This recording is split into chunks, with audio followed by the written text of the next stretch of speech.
Praise the Lord. Morning Manna. August 11. How to be free from fear. If a man has not received forgiveness of sin, if he has any unconfessed sin in him, then there will be fear in his heart.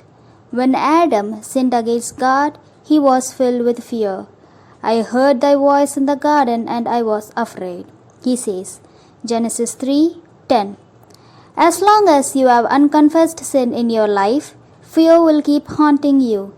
The fear may manifest itself in different ways, but the cause for all of them is some unclean thing that is lurking in the heart.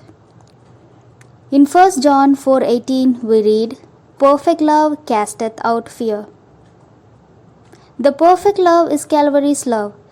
Do you know what the greatest sin in the world is? The greatest sin is breaking the greatest commandment of God, which is, Thou shalt love the Lord thy God with all thy heart, and with all thy soul, and with all thy mind. Matthew 22:37-38. So the greatest sin is not loving the Lord with our whole heart. Dear child of God, the solution for all human problems is loving God with the whole heart. How can we measure our love for Jesus? We love Jesus only as much as we love our worst enemy. We read about this truth in Matthew chapter 25. What do you do to the last or least person you do to Jesus?